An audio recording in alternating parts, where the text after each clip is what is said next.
So, guys, we are back. We never got to finish our podcast from, I think it was a week ago, if I'm not mistaken, gentlemen. So, not Correct. too Yes, I long believe ago. so. But we are continuing with our news that we're looking at, and so we've got Exorsisters here, and we're going to take a look at if it's overpowered or overhyped. So the first thing we're going to look at is Exorcister Amento. It's quick play spell. You can only activate one card with this card's name per turn. You can only activate this card during your turn unless your opponent controls a monster that was special summoned from the graveyard. Oh, that's interesting. Pay 800 life points, then target one Exorcister monster you control, special summon from your extra deck one Exorcister Xyz monster with a different name from the monster you control by using that monster you control as material. This is treated as an Xyz summon, and then you get to transfer its materials to the summoned monster. Oh, that's not bad, Mm-hmm. guys. That's pretty solid from what I'm seeing here. So let's go ahead and take a look at the monsters here now. Exorcister Elise, and it's a level 4 light spellcaster monster. You can only use this card's first and second effects each once per turn. If you control an Exorcister monster, you can special summon this card from your hand. Then if you control Exorcister Stella, gain 800 life points. Ooh, I like that. Always like to gain life. If cards or cards leaves any graveyards by an opponent's card, you can special summon one Exorcister's Xyz monster from your extra deck by using this card you control as material. This is treated as an Xyz summon. And then here's Exorcister Stella, and I do like this art, by the way. I think it looks neat. You can only use this card's first and second effects each once per turn. During your main phase, you can special summon one Exorcister monster from your hand. Then, if you control Exorcister Elise, gain 800 life points. If cards or cards leave any grave or graveyards by an opponent's card, you can special summon one Exorcister's Xyz monster from your extra deck by using this card you control as material. This is treated as an Xyz summon. Oh boy, I'm assuming we're going to see the Xyz monsters at some point here. Okay, so Exorcister's sister Elaine, also level 4 light. So right away, this is great because they're spellcasters, and I'm already thinking Ties of the Brethren here. But then again, you couldn't see summon after that. But anyways, you can return one Exorcister card in your hand to the bottom of the deck, draw one card. Then, if you control Exorcister Sophia, gain 800 life points. And again, if cards leaves the graveyard by an opponent's card, you can special summon one Exorcister Xyz monster from your extra deck by using this card you control as material. So notice they all have that second effect, it looks like here. Very interesting. And then Exosister Sophia, also level 4 light, again a spellcaster. You can only use this card's first and second effects once per turn. If you control another Exosister monster, you can draw one card. Then if you control Exosister Elaine, gain 800 life points. Oh, that's nice. So both sisters kind of work together with the draw. And then again, you've got the effect if anything leaves the grave, you get to do the Xyz summon. Very interesting. And this is what I wanted to see. So what are these Xyz monsters? Are they good? So we've got Exosister, oh gosh. Michaelis? I have no idea. It takes 2 level 4 Um. monsters. You can use this card's Yeah. first and second effects each once per turn. If this card was Xyz summoned previously this turn by using an Exosister monster as a material, that's what I was hoping for, that these would be quick effects. Quick effect. You can target one card your opponent controls or in their graveyard and banish it. Ooh, that's pretty good, the banish effect. I like it. Number 2, cannot be destroyed by battle with monsters that were special summoned from the graveyard. You can detach one monster from this card and add one Exosister spell or trap from your deck to your hand. And then we have Exosister Caspastil. I have no idea if I'm saying it. Caspital. There we go, Caspital. Thank you. So much better. Again, it's generic, 2 level 4 monsters. You can only use this card's name 1 and 2 effects each once per turn. If this card is Xyz summoned by using an Exosister monster's material, You can activate this effect for the rest of this turn. Neither player can special summon monsters from any graveyard. Oh, that's pretty good. Cannot be destroyed by battle with monsters that were special summoned from the graveyard. And then the third one, you can detach one material from this card, add one Exosister monster from your deck to your hand. Are there any more Xyz? Oh, there are. Oh, wow. There's so many good things here. Yeah. Okay, so Exosister Jabrine. Jabrine, maybe? Jabrine sounds great. You can only use this card's names 1 and 2 effects each once per turn. If this card was Xyz summoned previously this turn by using an Exosister monster as material, quick effect, you can target one effect monster your opponent controls and negate its effects for the rest of the turn. Oh, that is pretty good, gentlemen. Cannot be destroyed by activated monster effects from monsters that were special summoned from the graveyard. You can detach one material from this card, and for the rest of this turn, all Xyz monsters you control gain 800 attack. And then we have Exosister. How do I say that, Grunt? Yugioh. Sounds great. Like that. Okay. You can only use this card's first and second effects each once per turn. If this card is Xyz summoned by using an Exosister monster as material, you can activate this effect, and for the rest of this turn, neither player can activate any card effect in any graveyard. Oh my goodness! Okay, the second effect is similar to what we've already seen. Cannot be destroyed by activated monster effects for monsters that were special summoned from the graveyard. And then you can detach one material from this card, then target one monster your opponent controls, and you can return it to the hand. Wow, okay, I'm not even going to hit the spells and traps yet. Okay, I know we already hit one that was really good. Grunt, I will start with you. Is it really good, or is it just hype right now that's going to die down once players mess with it? Well, I mean, I'll have a discussion later on my thoughts on this set now. Shadow and I, you probably saw, we had a big back and forth discussion. Long story short, I think that right now, with the current support, they're just a little overhyped. I say this because it's not like Necro Valley, where if you touch your graveyard, you're in trouble.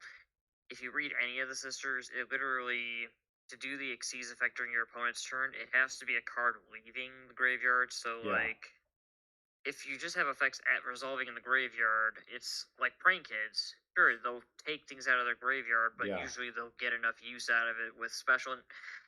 I don't know. I guess my point is that, like, if you look at them, none of the main deck sisters have decent bodies at all. They all have 100, 400, 500, 300.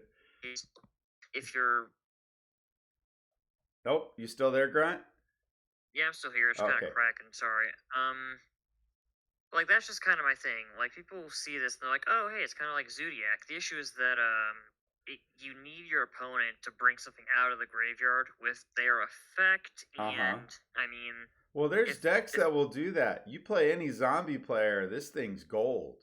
You know? Right. Well, I guess my point with zombies, though, is, like, if I summon Solitaire, for example...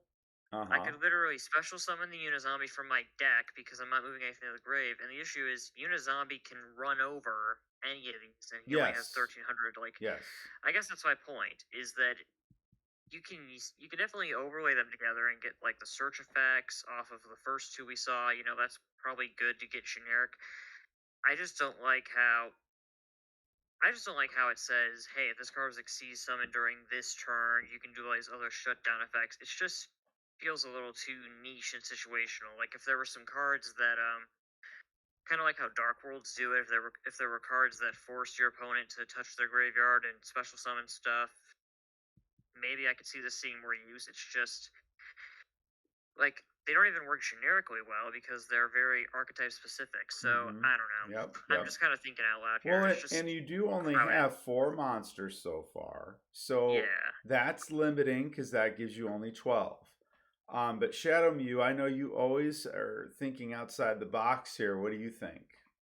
So when Grunt was first posting these in the Discord group about, like, oh, these aren't looking too good, my main thing was, one, I don't them being the only deck you could actually ever splash them in is the Mhm. Light Warrior deck from King's Court.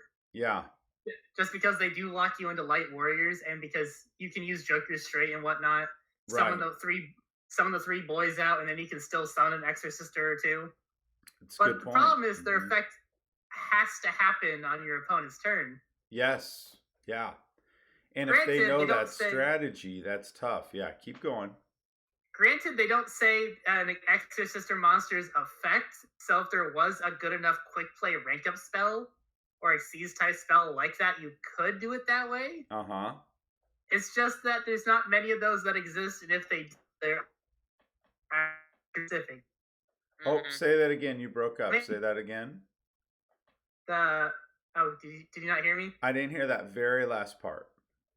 And if they do, And if they do, they're very archetype specific or attribute specific. yes. And the main deck girls have going for them is cool. I can now play Secret Village of the Spellcasters. I thought about that too. That was one of the first things I thought about when I was looking at this.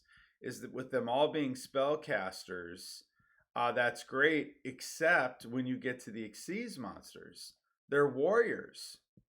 You know what I mean? So Mhm. that's the hard part there. Is that they're all warriors at that point. So yeah, this one I'm gonna have to see what players do to really see if it's going to do what I think it could. Because when I look at it, there's a lot of things this is going to shut down.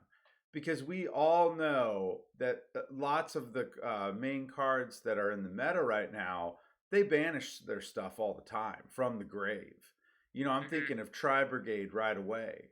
They do all kinds of banishing, and then if you can shut that down with these card effects, that's pretty Mhm. useful against the meta. But what is this going to do against Rogue? That's where I think you're going to really run into a hard time. Is if you. For Oh, sorry. Go ahead. yeah, for example, I play Metaphys. This does nothing Nothing. to me. Yep, absolutely. This is more of a toolbox archetype to throw literally in that one deck. Yeah, yeah, So, and again, I mean, spoiler alert, archetype wise, there is like zero inherent protection. I think one of the Xyz gives a little protection, but it's like none of the main doesn't have any protection to speak of. The spells and traps are nice, they just don't offer protection. There's no like banish from the grave to protect. So your opponent could lightning storm you, or I yeah. don't know, they could literally just attack over you instead of summoning from the graveyard and playing into your strategy. Yep. So it's a strategy that announces itself, and even then, not every deck needs to resurrect from the graveyard to beat you. So Yeah, it's absolutely. it just feels like a deck that'll be good at times and it'll be bad at times depending on what's meta. Yeah, and I think you hit that right on the head, Grunt. I really think this is going to be dependent on the meta. So you brought up things like prank kids, and I brought up Tri Brigade. That's meta right now. All that's meta. But like Shadow Mew just brought out, you go to your locals and you run into a Metaphys player, that does nothing to them. This is dead in the water. It's all which is great for those rogue players. But you really have to be very situational, I think, if you're going to use this. Now, let's take a look at some of the other support they have here. So you have the continuous spell card here. It says you can only use the second and third effects of this card's name each once per turn. Exosister monsters you control cannot be targeted by monster effects from monsters that were special summoned from the graveyard. And again, it keeps saying that from the graveyard. That's where that's trouble. Because there's just so many ways to out it if it's a normal summon or special from the deck. There's all kinds of ways around that. If you exceed summon an Exosister monster, you can declare one card name, and for the rest of this turn, negate the activated effects and the effects on the field of cards with that original name. When an attack is declared involving your Exosister monster, you can target one spell or trap your opponent controls and destroy it.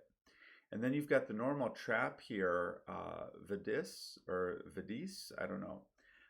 Pay 800 life points, and for the rest of this turn, after this card resolves, you cannot special summon monsters from the extra deck. except for Exosister monsters. Also, special summon 2 Exosister monsters from your deck so that the first name is listed on the second's text. Oh, wow. Wait, that's weird. But then shuffle them into the deck during the end phase. Okay, guys, what can someone explain that to me? Where it says so that the first name is listed in the second's text. So basically, you're just gonna go find the 2 paired twins and summon them to the field. Oh, thank you. That makes way more sense. Yeah, that's good. Okay, and then the last one here, Exosister Pox. It says here during the main phase you can pay 800 life points. Makes sense because you're always gaining 800.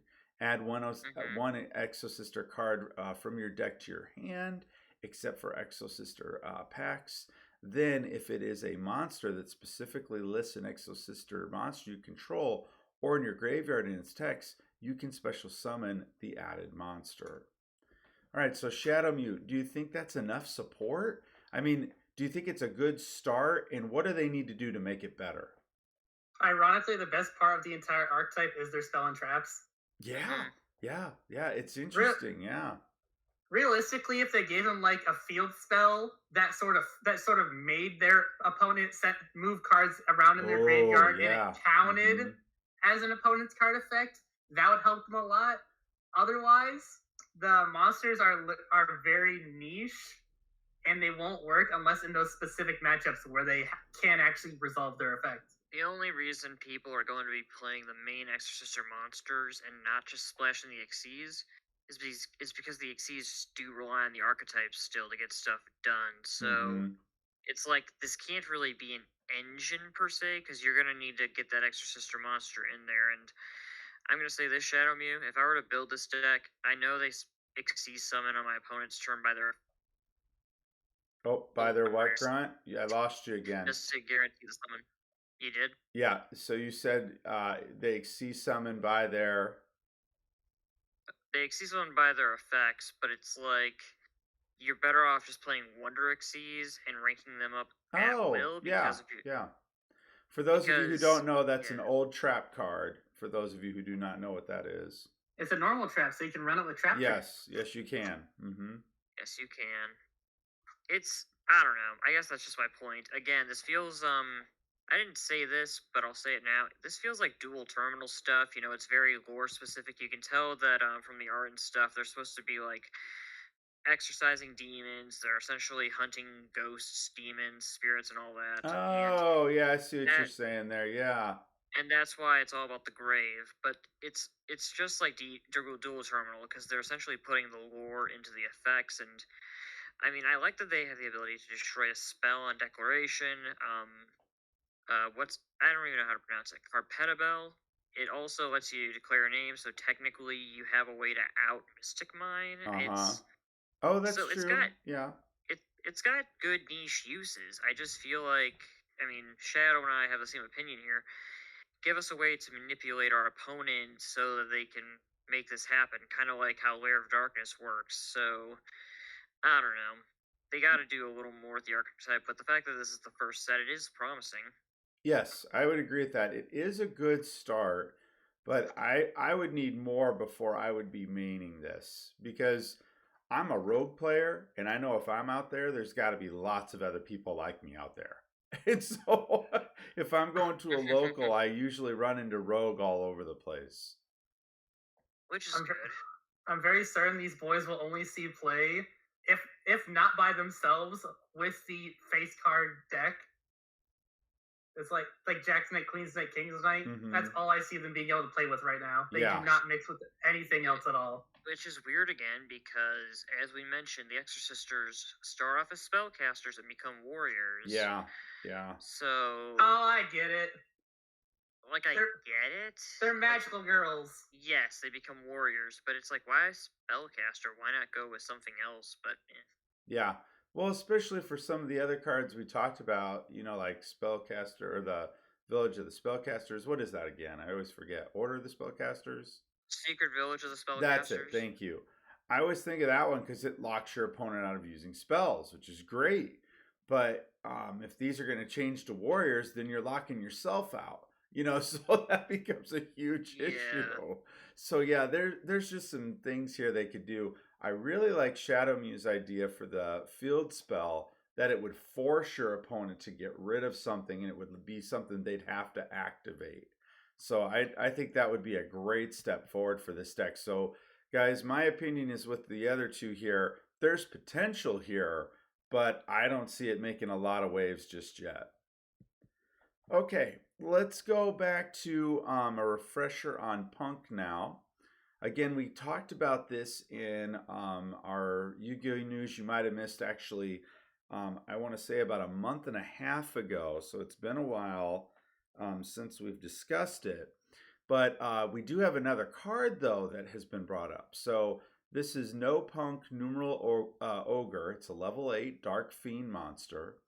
And again, we feel like Konami hit the art very well, but the effects are kind of trashy. So let's see if this card does something better. You can only use the first and second effects of this card's name each once per turn. You can tribute one Punk monster and special summon this card from your hand.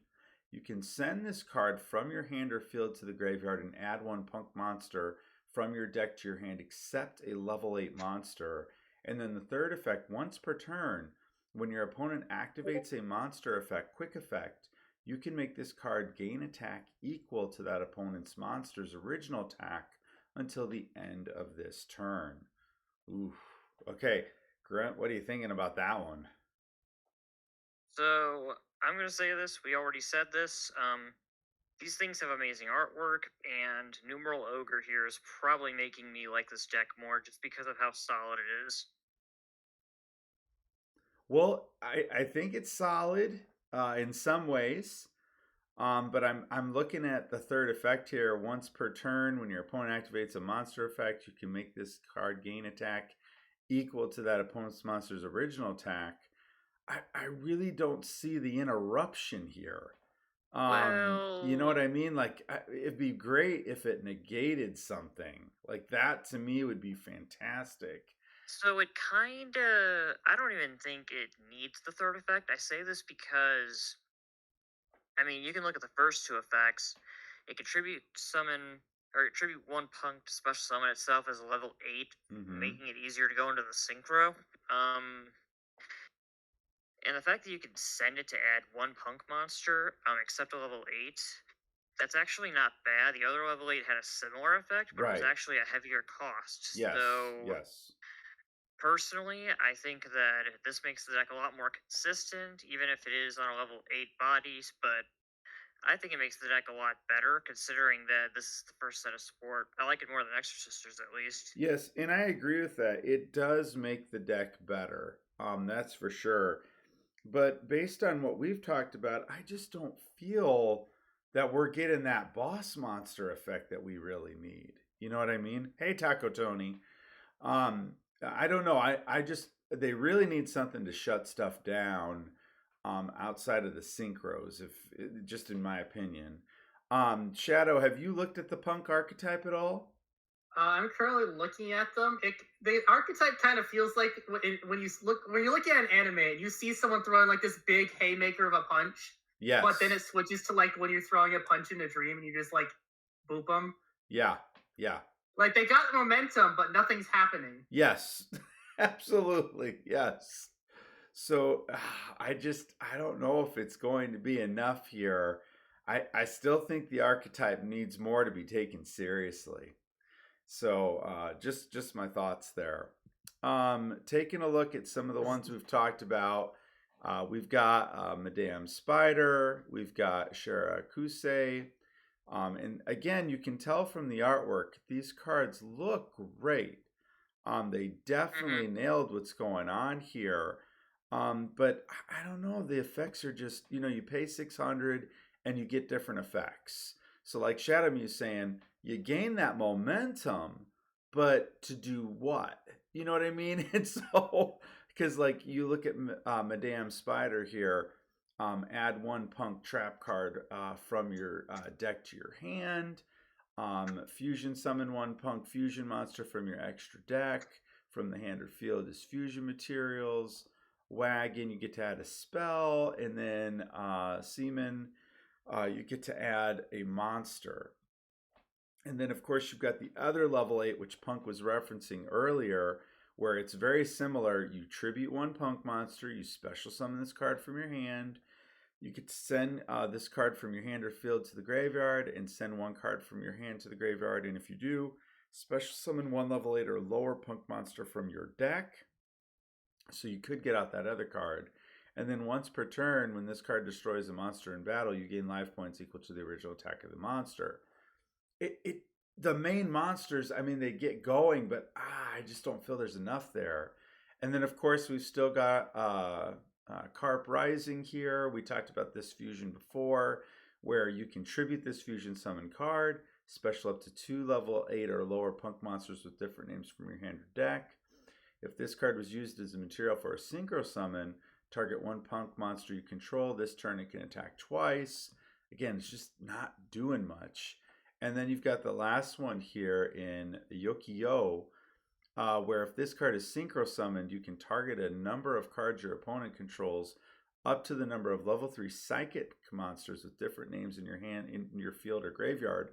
Return them to the hand. And then you can target one Punk monster in your graveyard, except Yugioh, Punk, Amazing Dragon, and special summon it.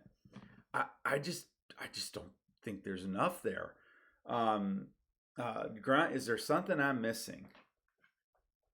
I mean, I guess what I'm trying to think of here is I'm trying to think of universal application. My issue with Exosisters is they're a cool concept. They do good things, but they're not very splashable. And while Punk may not be pulling off any amazing tricks right now, I could see it being a mini engine at some point, especially if they get good enough support in the future to be more generic. And I mean, I shouldn't have to say it, Psychic is a very well developed type, considering it's one of the newer ones we've had. It came out in 5D, so it came in 10 years ago. The point is, I just feel like the deck has a good amount of potential. It's just compared to Exorsisters, at least it's more splashable, and I think that in itself, just kind of adds value to it. Yeah, and it is splashable. I mean, I think that's very true when we look at some of these things that we're talking about. But again, I just don't feel that it does enough, especially when I can think of other, like if you really want to flood the field, I could think of other decks that do that very effectively. So, I could think of Tri Brigade, or I could be thinking of Adamanticators. I could even think of older decks like Goki. There's lots of engines out there that are very splashable, very easy to get going combo wise. I think there's got to be more that happens. What are your thoughts, Shadow Mew? This feels like really bad virtual world just because. Yes. Like, it feels like they looked at Virtual World, saw what it did when VFD was allowed to be played, and went, oh, we shouldn't allow that to happen again. Let's make this not very good on release. Yes. To where it has, like, if you're playing Rogue or if you're playing casually, this would be fun. But like you just said, they don't want to go down that route of Virtual World. I think that's a great comparison. In fact, if I'm not mistaken, I think Obelisk Blue said the exact same thing when he looked at this archetype. That's too funny. You both had the same conclusion. Well, the thing that I see with why they're similar to Virtual World and why they're more of like the bootleg version is they both have two specific types they stick to. Virtual World is Synchro Xyz, and this is Synchro Fusion. The problem is, this is more restricted because the fusion is specific, and you can only fusion summon into a Punk monster with the one boy. Yes. But the other problem being, you can only go into a level 11 synchro. Yeah. There is only one generic level 11 synchro that isn't their monster. Star Eater. Nobody is going to be using Star Eater in 2021. Like, this is generic, and that's great. But its effects aren't. Yes, exactly. The effects require you to play Psychics. Level 3s at that. because you have to look at the number of level 3 psychic monsters with different names on your field or in your graveyard and return them to the hand. And Ironically, so, in a it bunch works of these great are with level Virtual 3. World. Oh, sorry, say that again. Ironically, it works great with Virtual World in that one aspect. Oh yeah, that I forgot about that. They are psychics, aren't they? Totally forgot about that. And they are mostly level. They've got a few level 3s, so. Yeah. Ooh, so maybe that's that engine you're talking about then, Grunt. That would make sense. What engine? P.U.N.K. I didn't. Like a small engine to run with. You never know. That's interesting. But Virtual World just does it better. So sorry, say it again, Shadow Mew. If I see Virtual World summon a Punk, I'm scooping immediately. Why? Because it'll never happen. Yeah. Honestly, I'm just gonna say this. We've had decks before where it's like they get a few pieces of support and suddenly it all falls in together. I'm hoping that when Konami does give us more support in the next few sets, that it's like, oh, okay, Konami just wanted us to wait 6 to 12 months until the deck was actually good, but I mean, we've had it before where one card made a deck like Prank Kids go from rogue to meta, so you know, it can happen. That's a really, really great point based on what you just said there. And that's why I always pick up a core if I can cheap. So if I see that, there's stuff not making any waves, you better believe I'm going to pick up that core while it's cheap, because it usually will triple in cost eventually.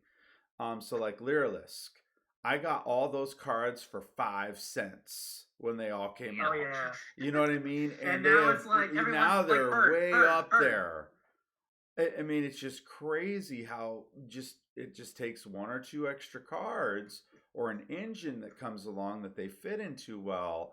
And so for everyone out there, I think the Punk stuff is going to be cheap, and I'm suggesting you just get your play set and sit on it. Wait for that to come out to where it gets better stuff. Any other thoughts you gentlemen have on those cards? So I kind of wanted to just kind of go over a brief synopsis here, because I feel like I've kind of changed opinions as these cards have been revealed and stuff. So I'll be honest, I think that surprisingly, I would have said Exosisters earlier this week, but after seeing what happened over in the magical land of Japan, I'm inclined to believe that the Brave Token stuff is actually going to be the chase cards of this set. Really? What makes you say that? That's interesting. I have also seen the same thing. We got to talk about this. Okay. Because so Shadow and I were talking about this, and I've talked to people with my locals today because they were asking me as I was playing Prank Kids. Now, in OCG, I forget how big the tournament was. It was at least 50 people. Someone topped with a Prank Kids deck that ran an engine with Brave Token, and literally the end goal is you have your 3 Aquamancer, your 3 spell, you have a Griffin Rider, and Journey of Destiny. So you literally activate the Brave Token spell, get him out, get the continuous spell out, search Griffin Rider, and the only restriction is that your monsters that are normal can't use their effects. Prank Kids don't care about that, so he sets up Griffin Rider as a free negate to help him make sure he can build his Prank Kid board. Oh, that's interesting. And he went undefeated in that tournament, and people were starting to see this as more of an engine. I mean, we're speculating right now. Prank Kids alone, I think, are going to make this the most expensive. Punk's going to be probably the lowest. I only say that because Exorsister, I feel like, is going to get the Dragon Maid treatment. Even if it's not the best, it's going to sell well. I mean, Dragon Maids were over expensive, in my opinion, for a deck that was kind of garbage when it first came out. So. Yeah. Interesting. Shadow, what are your thoughts?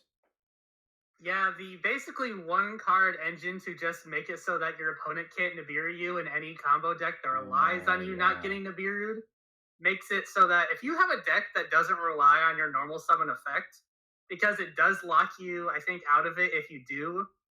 Yes. Use a normal summon effect. Yeah, we were talking about that earlier.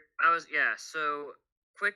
I think we were talking about this because it was one of those weird cards where you can't use it if you've done the thing it says you can't do.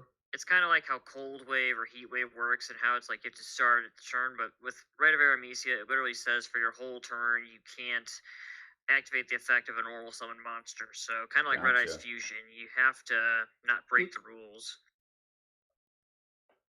And so, with this being said, there are many decks that do not use their normal summon Absolutely. that do have the ability to splash this. For example, Tri-Brigade can do it, Drytron can do it, Prank Kids, as we've already said, can do it. Yep. Tennies can do it because you're not going to be using their effects anyways when they're on the field.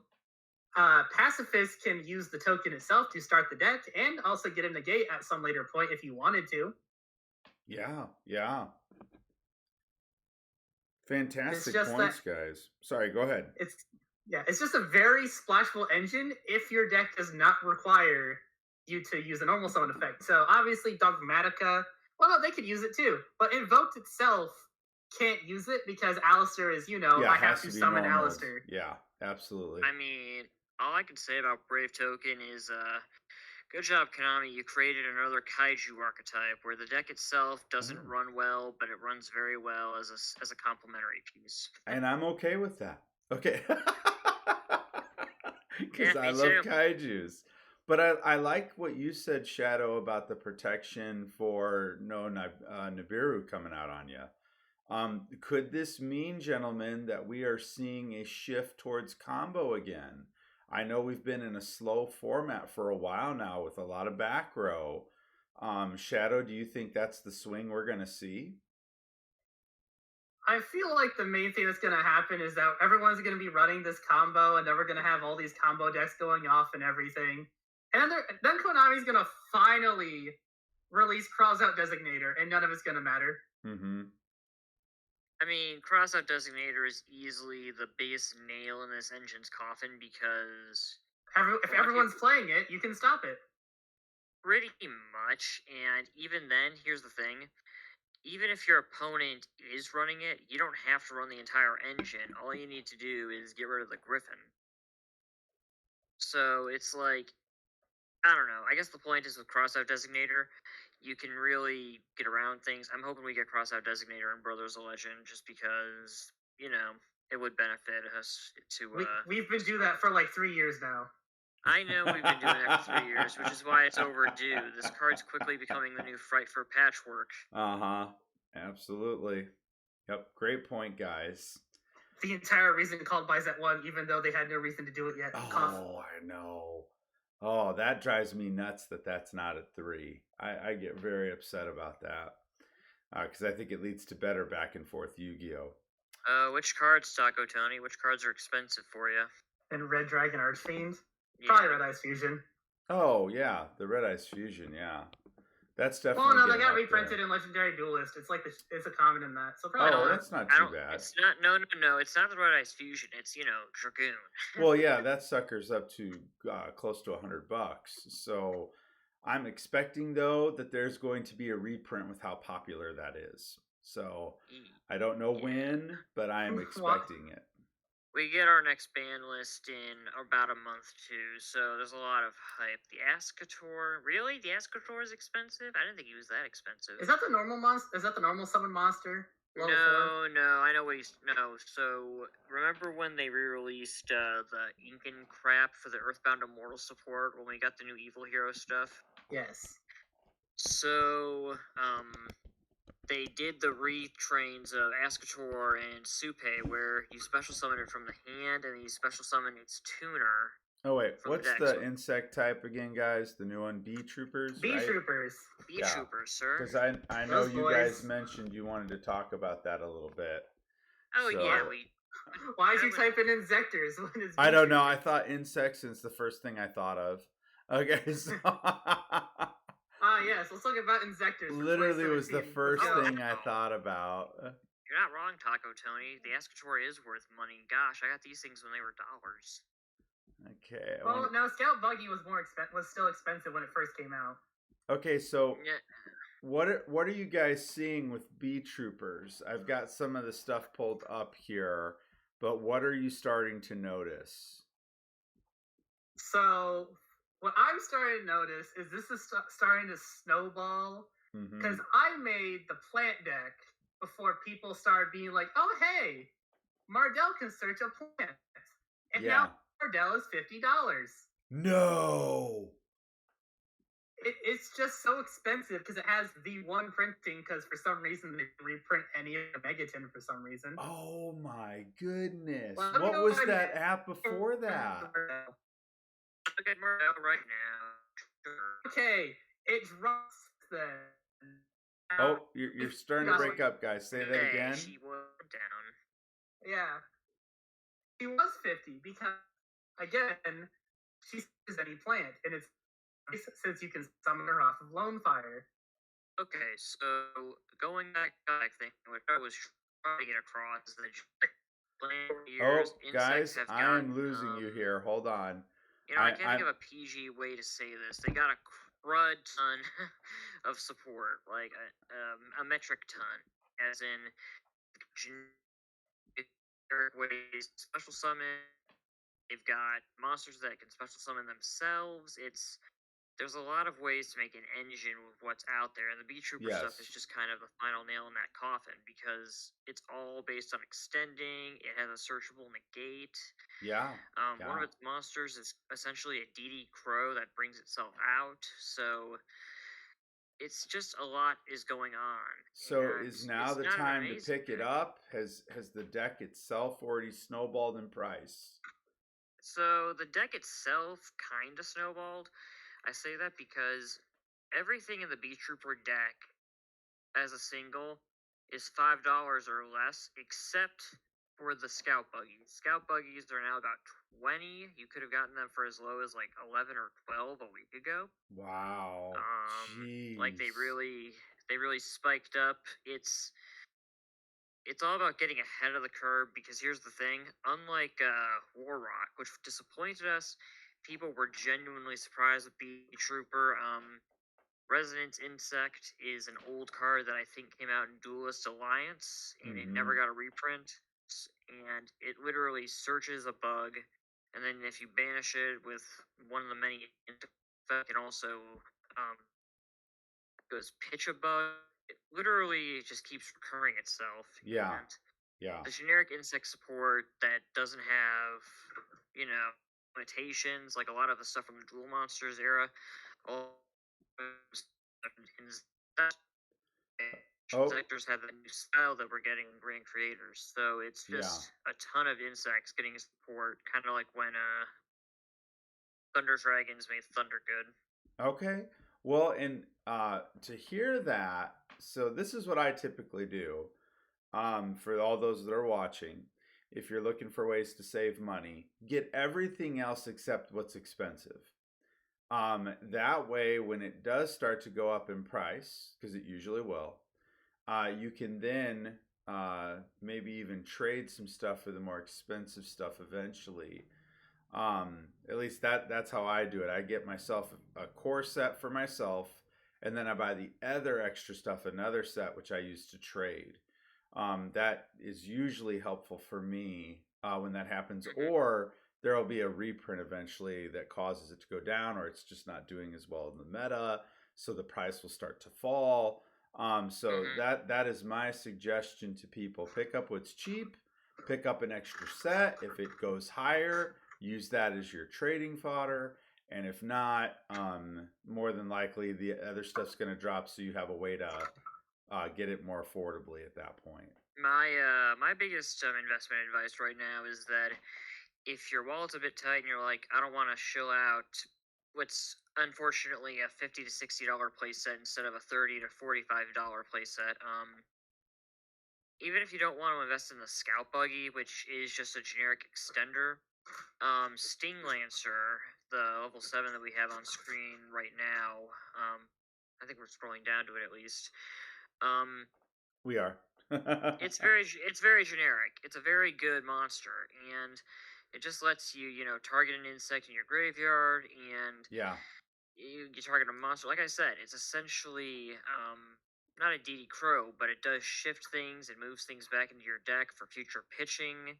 So you're recurring resources. You're getting a free summon. It can add the counter trap like For level 7, it's incredibly versatile, and honestly, Yeah, I'm just gonna say this: we get more bugs like this. A rank 7 engine in insects is great it is because great. That's a good point that you bring up.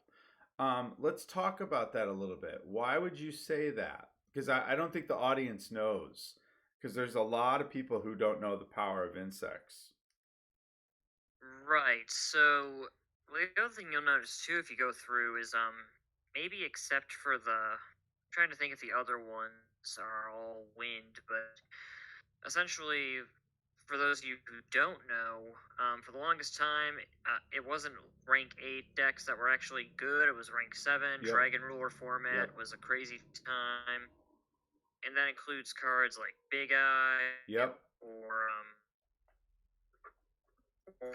Draco Sack. And even today, we have better rank 7s, and some of them, like Big Eye, still see play. So, Oh yeah, Big Guy's actually like again, a $5 card despite its reprintings. Yeah, that card is still putting in work. So I think the Battle Wasps, I'm actually going to check this right now. I think the Battle Wasps are all wind, or at least I want to think they are. If they're not wind, then yeah, they're all wind. Okay, so Battle Wasps, which are also run with Beetrooper, they're all wind. So if we're talking about rank 7 engines, you want to kind of tech things in.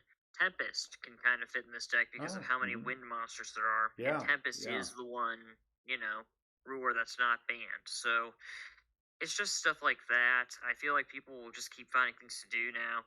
You are locked into insects by some of your monsters, so maybe you won't run Tempest, but I don't know. It's seeing experimentation. If you're going first with it, people have been able to set up multiple negates, and that's just with the current support. We don't have the new Insector spell for an Insector engine. We don't have the next set of Beetrooper support that we know we're getting in Burst of Chaos. Right. So it's just for the first set of CCG exclusive. This is probably the most promising it's looked ever since Burning Abyss, when we first noticed how good those were. Okay. Shadow Mew, your thoughts? I feel like the Beetroopers are going to start seeing what I'm just going to call the Adamantipator effect. Uh-huh. Before Adamantipator came out, do you know anyone that played Block Dragon? No, not at first. No. And then Adamantipator came out, and then what happens? Everyone played it. Block Dragon got banned. Yeah. And on the other topic of if you ran this with Battle Wasps, you'd have such a much better version of Gaga Cowboy and Battle Wasp Hamon the Conquering Bow. Because it's just the same fear of Gaga Cowboy, Pat, defense mode, I ping you for 800. Because it's if you don't do battle damage with him on the field, you can ping your opponent for 300 damage for each Battle Wasp in your graveyard. Yeah, so they've got a Cowboy for game. They've got a Link 4 that a great point. Literally has targeting immunity, destruction immunity, and if you want to just go for the kill, you can make him a 5k beater, and he special summons too. Like, in the Link 2, I shouldn't have to say this. The Link 2 is amazing. Yeah, the Link 2 is really good. Absolutely. To put in perspective how good that is, let's see. Is it a generic, or does it require 2 insects? It's generic. 2 insects. It's 2 insects. Yeah, 2 generic insects. Doesn't have to be. Dang! I was gonna say if you use Link Spider if you bricked, but no, you cannot because it is a Cybers. Yeah. Dang. But you still can make that work. Yeah. That's not bad. Let's just say playing like Battle Speed Trooper. In this combination, you know one of the best insect cards ever made is that you get to play? Insector Dragonfly and Insector Hornet. No, even better. Ultra Cocoon of Evolution. Oh, that's right.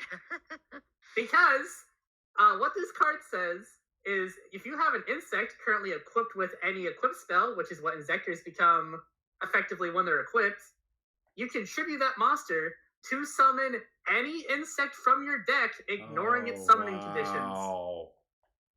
Yep. Oh you get my god. Any insect from your extra deck. An actual deck. It's one of the best insect supports ever printed for that reason. It's not even the only one. There's also Insect Imitation, where you can turn your level 3s into 4s. There's Giant Ballpark. I could see a Giant Ballpark deck with this, honestly, just for fun, because Goki Pole's already being run in the deck. And for those who don't know, Giant Ballpark is a very random bug deck that I ran a few times, and it's essentially another form of Phantasm Spiral with how it works. Anyway, yeah, that's a good comparison. I think the point here, though, is like, outside of the field spell is just okay. But it's kind of sad because the field spells are usually better, but there's nothing here that looks like pack filler. It's like Konami specifically designed this archetype to have a lot of promising effects. You've got an extra normal summon, you've got a generic counter trap, you've got an extender, another extender. Like, nothing in this deck, just sits there and does nothing. It all has a purpose, and I feel like unless Konami pulls Avenge Red and they flub up this cool concept, I think insects are gonna see some very fun niche use here, if not meta. Absolutely. I am looking at lots of things for this deck potentially. One of them being Goki Pole. Yes, sir. So stupid. You run Goki Pole because you know what you do? You know what you do with Goki Pole? What do you do? Look up Resonance Insect. Resident Insect says if it's banished, you get to send a insect from deck to grave. You send Goki Pole. Goki Pole says you get to add an insect from deck to hand. If you added a normal monster, special summon it and destroy a monster with more attack than that monster. Oh, wow. Oh, my goodness. Well, no, the idea too is that, if you send Resonance Insect from the field to the graveyard, you can handle level 5 or higher, and you could either do the Beetrooper, or if you're feeling extra adventurous, you can also run Mr. Doomdozer, the generic insect that actually was meta because he was used in Demise decks way back in the GX era. Wow, guys. Wow. So you guys have already seen quite a bit of experimentation with this then. We spent like a good hour and a half after the last one just looking at insects. Well, that's awesome. Awesome. Yeah. I remember I do this every time I see generic support for a type. I did the same thing for rocks with Emancipators, Thunder with Thunder Dragon. That was disappointing. Outside of Batterymen, there wasn't really any good generic. Long story short, though, I looked into this insect stuff right away, and even with Battle Wasps, I did that. And ironically, I wanted to build Battle Wasps, so I had a lot of these insects, like the Resonance Insects, way ahead of time. And these used to be 10, 50 cents. Even when Inzectors were trying Resonance Insect, it was never a $4 or $5 card. Now, because it's only got one common printing, that more common is worth like $4. Jeez, wow. Well, guys, that is going to do it for us. Thank you guys so much for being part of the podcast. I always appreciate it. No problem.